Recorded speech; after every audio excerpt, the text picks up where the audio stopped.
Pour dessiner une maison, tout commence par un cube, mais attends de voir ce qu'il devient. On commence simple, classique. Un cube, vu un peu du haut, on voit trois faces. Quand on le voit juste de face, eh bien on voit seulement deux faces. Et quand on le voit un peu d'en dessous, tout change. Les lignes fuient dans trois directions. C'est la magie de la perspective à trois points de fuite. Avec un feutre gris, je trace le corps principal de cette maison dans la même perspective que notre troisième exemple. Le bord à gauche est légèrement incliné, le dessus est incliné dans le sens inverse du bord inférieur, à mi-distance le sommet du toit qu'on dessine. Puis l'autre bord supérieur, à droite une petite dépendance en forme de boîte pratiquement de face, donc un simple rectangle. Le côté droit est très fin, on dessine maintenant le toit qui revient vers la maison à gauche, et puis en arrière, un chien assis, un triangle tout simplement. Finissons le toit, et on peut passer au feutre noir. Alors on va reprendre notre dessin bien sûr au feutre noir.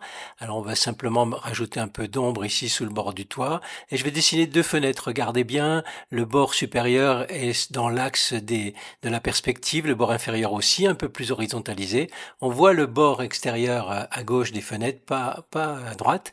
Et je dessine les planches, vous voyez, qui s'horizontalisent au fur et à mesure qu'on descend pour s'incliner dans l'autre sens. Voilà, je précise le bord des deux côtés ici. Et pareil, ici, nous avons une porte. Le sommet est quasiment horizontal, alors que le bas est dans le sens de la maison. Bon, il y a un petit perron, il y a un petit truc en plus. On finit ici la dépendance avec le toit, le côté très fin, un petit peu de végétation et de petites choses en bas. On va ombrer cette partie-là. Regardez les planches, c'est pareil, elles s'horizontalisent et puis elles changent de direction vers le bas. Une petite ouverture ici, les planches ici et là, les planches horizontales tout simplement. On termine le chien assis avec le rebord du toit qu'on obscurcit un petit peu. Et il y a deux petites fenêtres qui sont à peine apparentes. On termine le toit. Allez, cheminée, un tout petit peu de perspective pour les deux cheminées. Très simple. Quelques pointillés pour le toit. Et voilà notre dessin. Alors, je n'ai pas cherché à faire un dessin très abouti, vous le voyez, c'est juste pour montrer un peu les idées de perspective à trois dimensions.